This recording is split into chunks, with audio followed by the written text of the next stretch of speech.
It's your boy, the one Joey V. This is Boss Dog Cigars. This is Quentin Moore chilling in the cigar lounge. Have a drink with your boys and tune in. Yeah. What up, everybody? It's your local hero here with my co-host V1, aka the Altar. Bring your problems to me.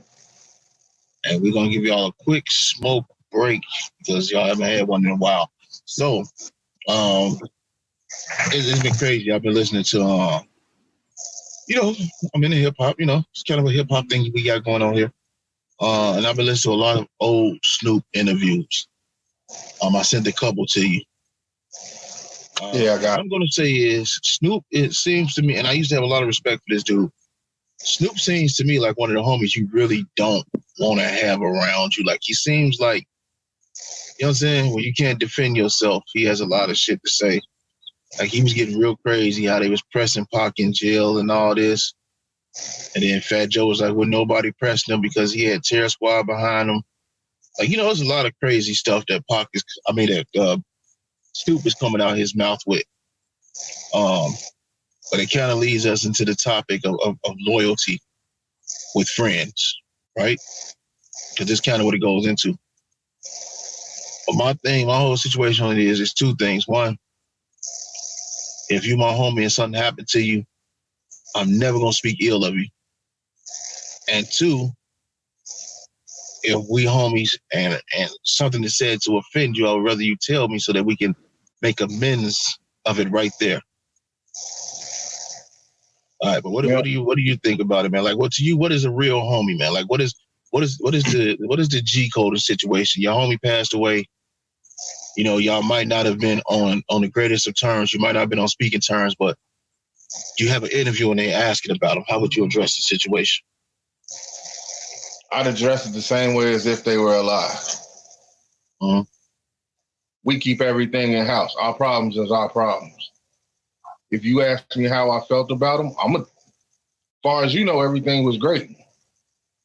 Because I'm going to tell you, man, I loved him to death. Sad that he gone. Mm-hmm. That's it. I mean, that's all that need to be said. I mean, that's not the time when I come out and be like, well, you know what? That motherfucker owed me $50. Mm-hmm.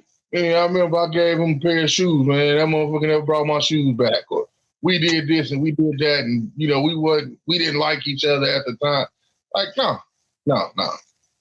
I mean, because in all honesty, for me, if you can't get mad at a motherfucker and still talk to him, then them not your boys anyway. Mm-hmm. Them just some random motherfuckers that you fucking with. Mm-hmm. Because, I mean, everybody that I know that I'm closest with, we done all had arguments at times, but I still talk to them. Because you realize that, I think a lot of people have friendships fucked up. That'd be the problem. Mm-hmm. They believe that, if we're friends, that means we got to agree on everything, we got to do everything the same. No. Motherfucker, y'all gonna have differences. It's gonna happen. Like, I mean, it's stuff that you like that I don't get into.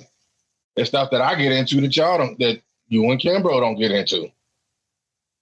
That don't mean we can't be friends. That don't mean we can't be family. Or we just don't like the same shit. That's part of being an individual. Like, I mean, if every group of friends all did and like the same stuff, then those ain't friends. That's a damn hive. It's a colony. Y'all might as well be some bees. Go ahead, fire y'all a tree and build something. So it's been 17 years since Pac left, right? Mm-hmm. So is it a time frame on how you talk about him, or you just from there until you gone, you just keep it at Google, you keep it the same way, like, yo, this my man's, man. Same way. Like, nothing changes. Time don't change shit. Mm-hmm.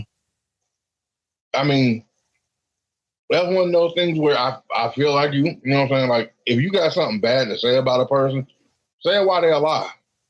Mm-hmm. That way y'all can hash that out. Y'all can figure that out. Because it may be something as simple as something that one person said was misunderstood. You know what I'm saying? So, like, whatever you mad about might not actually even be a thing. Mm-hmm.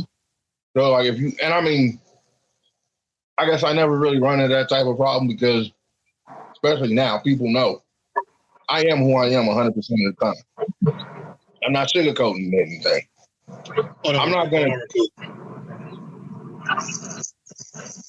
What? Can't hear? Hold on.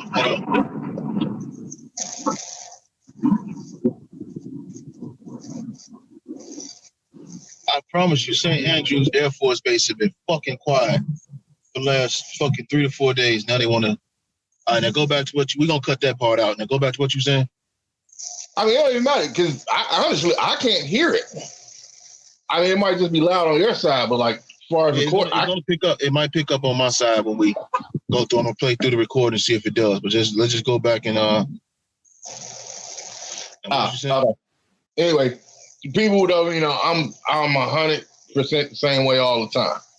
I'm not going to tell you what you want to hear. I'm going to tell you what you need to hear.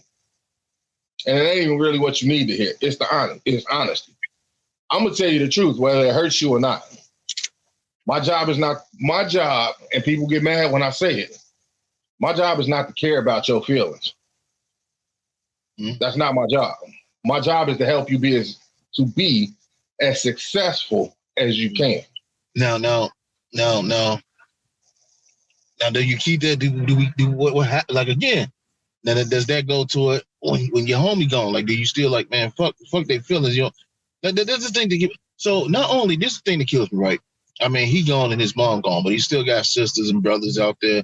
He still got homies out there, and you're saying this stuff, and you thinking it's not going back to them. That's not affected. Like I think, and that's something I expect from the younger generation. These younger generations, I don't know if it's video. I don't know what the fuck is they've been. The shit that's happening on TV where they desensitize them to violence and all that. I don't know what the fuck happened, but they kind of like that. They kind of like, man, fuck homie, fuck his family, fuck that. Yeah, who this, who that. We Snoop is from my mom's generation, the generation that raised me. Like he was raised to respect the dead. Like, okay, yeah, that was even if I didn't like you when you dead, you dead. I'm gonna kick one more motherfucker. I'm gonna throw one more rock on you and go about my business. After that, I ain't got nothing else. Like, yo, what do you think about homie? Yeah, he dead. It don't matter what the fuck I think about. Like, you know what I'm saying? That's what I'm just trying to understand. Like, where is he? Like, where is he getting this from? And what is like I said, I'm losing respect for. I lose respect for a person who talk like that when they're supposed to be a homie, because that leads me to believe that if someone would have popped off and y'all both was in court, you were gonna snitch. Maybe not. Because here's the thing. Nobody is asking him any of these specifics, but for some reason, he's just coming out his mouth like, yeah, I didn't like this, I didn't like that, I didn't like this. I forgave Biggie, Pac was mad. And Pac was mad at the fact that he forgave. That's what he not understanding. He wasn't mad at the fact that he forgave Big. It's like this, okay, so I'm beefing with a motherfucker, right? Now, at this particular time, you might not have anything to do with the beef, but you somewhere in a city, and they get the bucket at you. Okay. Right? You come back, man, fuck that motherfucker. You know what I'm saying? We're gonna ride. We're gonna ride. You start talking about the motherfucker all crazy, everything. I do some crazy. She's like, yeah, man, that's my shit. And then you go back over there where that motherfucker from. You like, yeah, that's my man's. We ain't never had beef like that. That's my homie. I got love for him. I'm gonna look at you funny. Like, wait a minute, hold on. They just shot at you. You just came to me talking about, I said, yo, I got something for their ass. Now you go back over there with him and you like, oh no, them my homies. So I got nothing but love for them. Who you think ain't gonna look at you funny? Well, I mean, that could be. But this is my whole thing, right? So from all of the interviews that you sent me, right? Mm-hmm. First of all, they were all spliced together. So none of the ones that I seen were just a straight continuous from beginning to end. No, nobody. See, this is the thing. Nobody does. So here's what happens in the game. Nobody does it like how we do it, or we give you like a continuous clip of the conversation. Here's what motherfuckers do nowadays, and I'm not gonna be the one to do that. They do the Vlad strategy, right? You know how Vlad do his shit? No, I don't watch Vlad. Interview, and he clipped that motherfucker up for like 6 months. he give you 3 to 6 minute clips every single day for 6 months. It'd be like interview with Boosie, part 79. And you're like, damn, it's just an hour interview, bro. Like, you ain't gonna give me the whole. that's how dudes are doing it nowadays. Dudes are still in that Vlad strategy where they just giving you a couple minute clips, and they put it on YouTube. But the other part, it's all you need really. What is it? But the thing though, you can create. What's a short? A short is like what, 6 to 10 minutes. So you can create shorts off that. And here's the problem with this generation here: the attention span. They're more likely to look at a 6-minute clip than they are to look at an album. That's why people spiced it up. But he did the interview with If anybody want to look it up, he did the interview with Big Boy. It's in Big Boy's neighborhood. His actual whole interview, where he laid out the whole interview. But a lot of people we were just taking talking points from that interview. And I seen that, but so like the videos that I've been seeing are of these interviews, like the one with Nas, and they're spliced together. So it's like it's a clip. It's like a little 30-second, 40-second clip, but it's not a continuous one. It's like, because you can tell when you look at it that it's stuff that's said at different points. So even if somebody says something, without it being a full, continuous, nonstop, no interruption clip, it can be spliced in. But that's what I'm saying. Even a full non-interrupted could be spliced though. But the whole interview is done by Big Boy in Big Boy's neighborhood. Yeah, it can be manipulated, and they can make you hear whatever it is you want. They want you to hear. No, what I'm saying is I saw the whole interview. I'm not just talking like smart. So I saw the whole interview. All I'm saying it's in Big Boy's neighborhood. They got behind the scenes. Behind the scenes Tupac stories where Snoop was talking about Pac and everything. But here's my question though. Again, I understand he's a grandfather, he got kids and grandchildren, but still, you don't speak bad on somebody who's supposed to be your man. But irregardless of all that, they shouldn't have the ability to clip anything up to make it sound crazy. Why not? It don't take much. No, to clip something up to make it sound crazy, you have to say something that sounded crazy. But then too, they can't clip you up saying, I don't like this song. And it's not AI, this is you. I don't like this song, man, and it's blah, blah, blah, blah, blah. And they shouldn't have that ability to do that. You should have just left it at, and if he'd have said at this age, which he didn't, because again, I saw the whole uncut interview. If he'd have said at this age, I'm a grandfather, I'm a father, I'm a grandfather, I wouldn't have rocked with that at this age, which is understandable, right? But for you to say, yeah, I wasn't feeling that when it came out, and you dancing on stage, and you doing all, that's just crazy to me. But you also have to think it's not crazy to me though. Damn it! Because we actually just had this conversation before we started this. It's about business, and back then in those days, it's about a persona. Certain things sell, certain things don't. I get you. So, back then, maybe he really didn't like Hit 'Em Up when it came out. But he's not going to say that. But it comes a because point at that time, he's supposed to be cool with Pop. You can't present yourself as a stand-up dude and you not stand up. Is another thing. See, business, okay, so business and personal is two totally different things, right? Bro, it is. That was a personal attack. So if that was a personal attack and you wasn't feeling that personal attack, you gotta take business out of me like, yo, I don't like that. But you can't say I'm not feeling that and then you do the same shit. But let me ask you a question. Who's to say that he didn't tell Pop that he didn't like that? Everybody standing around him? Nah. I don't go based off of everybody who's standing around. No, you have to. Dude, if 20 people are saying something, it's more likely than not that that's the truth. If 20 people, these people are independent of each other. So it ain't just the Outlaws. It's Suge. It's not just Suge. It's Dog Pound, his homies. It's not just them. It's Tone Loc. It's not just him. It's DOC. It's not just him. These guys are independent. DOC don't fuck with them. Tone Loc don't fuck with them. The Dog Pound is with Snoop. Of course, the Outlaws is with Pac. Suge is down the middle. You know what I'm saying? You got to look at it like that. Like, look, I believe that he didn't say it. I believe he didn't tell the man he wasn't feeling it. He might not have felt it. I don't know. He might have been, but here's the thing. If you're going to show loyalty to your company at that point, then when you went there and they asked you that question, you still show loyalty. You should have just said, when they said, how you feel about it? Hey, I don't want to answer that question, man. You know what I'm saying? Well, hey, I'm rolling out with the homies. Because if you allowed it and you danced on stage with it, that means you rolling out with the homies. So if you're rolling out with the homies, roll out with the homies all the way. Don't pump fake. Right? Shit ain't the same no more. Right? I'm just saying. Point, right? Look, at that point, you don't already roll out with the homies and you don't let it release and you dance on stage.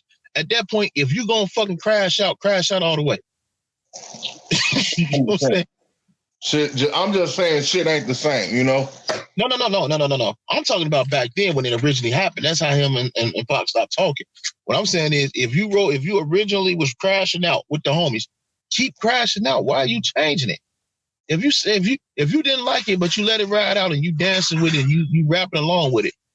When they ask you that question about the man, keep that same energy. I mean, in all honesty, though, he was really. So basically, what it sounded like is, first of all, like I said, the whole shit is out of context. Most interviews are. They don't really give you the context you need. No. I'm telling you, I will send you the whole interview. The whole interview. It doesn't matter. Here's the difference between talking to a big boy and a Vlad. If it was a Vlad, I say yes, because that's the type of reporter that Vlad is. Big boy is a very big boy. What's my man's name from Sway? Guys like this are very direct with their Ebro. They're very direct with their questioning. This ain't like a what's that little light skinned motherfucker off the breakfast, like the light skinned motherfucker off Breakfast Club.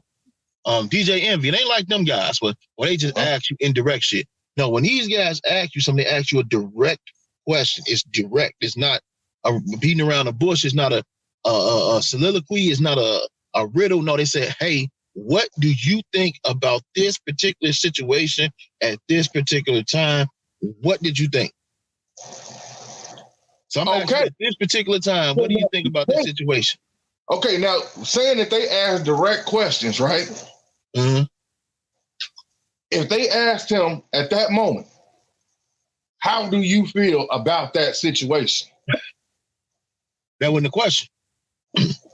Okay, what was the exact question? I want to know where the question was. This was the question. This is how I got into that. He said, he brought up on his own. He's like, yeah, me and Tupac wasn't talking at that time. So he said, tell us the story. He told the story how he got on the plane.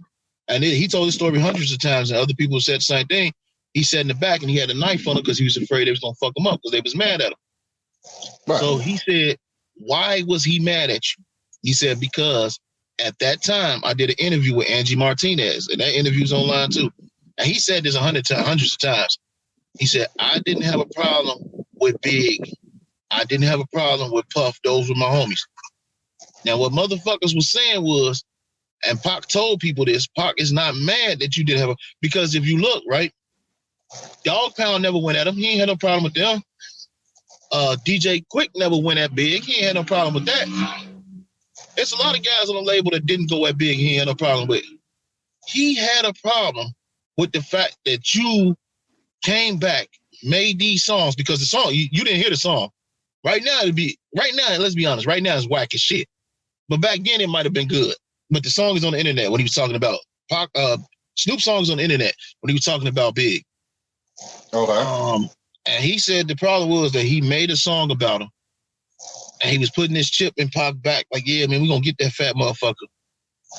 And then you turn around and you say that shit. And then to make it so tripped out, because if you don't know who Gene Deal is, that was Puff's security guard at the time. Then when they was in LA, he was with him and he was talking to Big. He said Snoop kept calling trying to find out where they was at. And they would never answer Snoop call because Big ain't fuck with Snoop like that. Because he was like, I don't know where he getting the fact that him, Big, and Puff was cool. At the beginning, Puff and Suge were cool. And Pac and Big were cool. Snoop was just reciprocal of that friendship. Like he'll walk around, hey, what up, Snoop? But they said they didn't fuck with Snoop like that. They fucked with Suge and Pac like that. Or maybe that's where it came from. But that's my thing though. If we beef, like I say, my beef independent of your beef. But if you come into my beef, don't come into my beef and in the fifth inning, sixth inning, you want to say, "Oh yeah, you know what? I fuck with them. That ain't my beef." But why the fuck did you enter the beef? I didn't need your help. I didn't ask for your help. You did that because they did some bullshit with you, and that's understandable. But they did some bullshit with you. Keep that same fucking energy. If y'all have a talk and you say, "Man, I had a talk and we squashed it," that's one thing. But in the middle of doing this shit, you say, "Hey, we ain't gonna release these songs, man. I'm cool with it." Well, how the fuck is you cool with him and you ain't even get the chance to talk to him? What are we doing here? Hey, maybe they did hit his ass up though. Maybe somebody did get to him. Maybe I don't know. Maybe, but it was on him to tell somebody that. It was on him to tell that. Like, yo, we talked it out. You know, that's my thing, man. So I think that's how it goes. But back to the subject. Back to the question at hand. Irregardless of all this, if you a man and your friend passes away, and you wait years before you start talking crazy shit, or you start dating his female, or you do something crazy like that, you're a fake ass motherfucker. You're right, because I'm gonna keep it 100 with you. Like, first of all, if you my mans, I'm gonna keep in touch with your family regardless, even after you gone. So I'm gonna if you got kids, I'm gonna look out for your shorties. They my shorties now. Hey, I can't lie and say that I'd be mad at a motherfucker. That's like if I was to die and a motherfucker got with my kid's mom. I can't say that I'd be mad. I will. I'm gonna hunt the shit out you. Bro, I'm not gonna be mad because if you an associate, I can't be mad. But I would never look at my homie's girl like that. No, no. Especially if y'all got years into the game. No, man. If y'all got years into the game, that's now my sister. Nah, bro. That's my sister. Now, while I'm alive, that better be how it is. But I'm talking about as a real homie, like how we are, like brother type homies. Yeah. They said Snoop and Pac really loved each other. At that type of relationship, if I passed, you don't say shit to my girl, but hey, do you need help with the kids? If we just like, hey, what up? We hang out every once in a while, talk every once in a while. Okay. And this is one of those things where we differ. Because me, if I'm with somebody, right? So, my kid's mom, my baby mom. I'm with my baby mama and I pass away. I die. My baby mom. You looking out for my baby mom. You looking out for my shorties. You know what I'm saying? And you, my brother. You are my brother. Bro, if down the line, y'all two motherfuckers, start talking or whatever, this shit's bound to happen. Possibly. I mean, no, it doesn't always happen. It doesn't always happen. If it was to happen, I'm not going to be mad. God, give me a sign. I need some attention. Like, I'm not gonna be mad. And the reason I'm not gonna be mad is because to be mad, if you think about it and get mad, it's actually selfish. I don't expect her to be alone for the rest of her life. Just because I passed don't mean that her life stopped. It does. Yes, it do, bitch. Yes, it do, bitch. That don't mean that her life stopped. Yes, it do. No, you better stop. I mean, your hair better not grow no more. Your nails better stay the same. You better look exactly the fuck the same. Time is frozen. Like, I'm not even mad about that.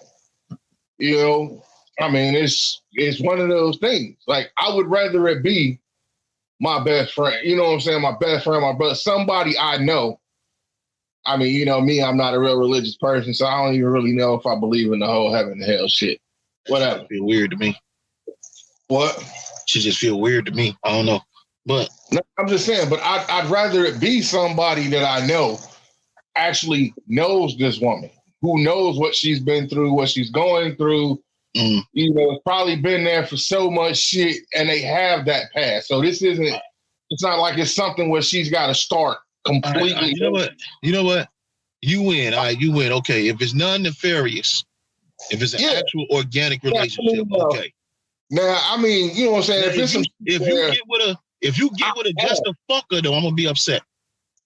Oh no, we going rounds, dead or not. You're not gonna fuck my baby. You're not gonna fuck my girl over, bro. Like, you're not gonna do that.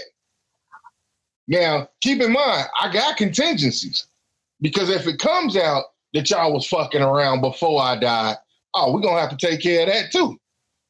I'm gonna have some plans and stuff. I got some things in store for both of y'all. Like, we got this. I called up my ghost parole officer. He don't allow me to come down there fuck shit up. We gonna shoot the fade. Like, man, I'm just saying, gonna have to do some things. Walk up in your house. Hey, where your furniture go? And this shit just get to fall and oh shit, he's still mad. He's still mad. They run it out the house. And I mean, like I said, you could tell the difference, bro. Like, this ain't no shit like, you know what I'm saying? That ain't nothing like where you gonna start that. Like, oh man, he died on Tuesday, Thursday. Oh, well, this is my new boyfriend. Nah. I mean, y'all had that shit been going on. Yeah. I'm popping up out my grave. Oh, y'all thought I was dead? Get out of here. So they gonna be like Thriller. Hey, I'm talking about I'm straight chilling on the couch when you get home. Boy. I'm telling you. All right, but that's we had a good conversation about. So let's take it home though. All right. Let's take it home with the guy code, with the G code, with the homie code, with the brother code.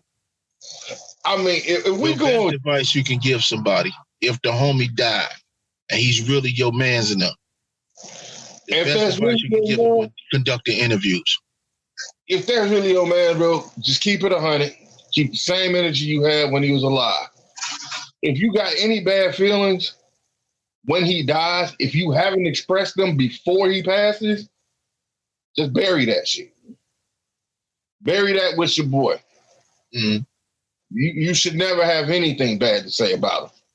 Mm-hmm. I mean, otherwise, I still feel like if you have something bad to say about him, you really didn't fuck with him like that anyway. Mm-hmm. I'm gonna tell you what motherfuckers tell me when the cops get you. Shut the fuck up. Man, keep your mouth shut. Even if it's beef with you motherfuckers, shut the fuck. Like if you look, even when before Big passed, when Pac died, he was like, that was my dude. I know he was a strong dude, I just thought he was gonna come through to make some songs about, like, Big showed that type of grace and respect. Even before Pac died, Pac was like, me and Big situation, it ain't that big. It's just something we gotta do. We gotta go through. So, like, you gotta show that type of humility, which, if that's supposed to be a man, it's like, for real. Like, the way Big handled it, and I know it was only short term, but the way that Nas handles it, the way that Lil Kim handles it, the way that Lil C's handles it, that's how you need to handle that. Give them their props, because when they did, they gonna hear nothing but bad. You gonna hear nothing but bad shit about them anyway. So you might as well get some good shit behind that. That's my thought on it. I guess the other thing I gotta say is if you talking about your boys, so like, this is your camp, these your people. Mm-hmm. For these younger dudes coming up, the best advice I can give them: reinforce your doors. Keep your house inside your house. Other people don't need to know all y'all business. Mm-hmm. You know what I'm saying? So that's like, if me and you fighting, I don't need to go on IG and tell everybody that me and you fighting. We ain't gotta be arguing on IG. No, our problems is our problems. Mm-hmm. You know what I'm saying? Like, all right, some of the other homies might get into it. You know what I'm saying? But we don't need outsiders. We grown ass men. We can handle this shit internally. We don't need nobody else in it. Mm-hmm. You know what I'm saying? So I say, shit like that too. Keep it like your bedroom. Only person who should ever be in your bedroom is you and your partner. And another woman that she'll freak. Anyway.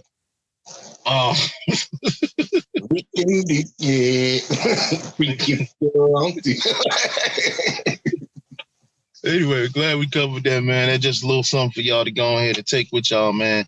Couple jewels for y'all to take with you, especially if you're a younger cat. As always, I'm your local hero, my co-host. B1. Reminding y'all to blow your smoke like a goddamn gentleman. And we out, man. Peace.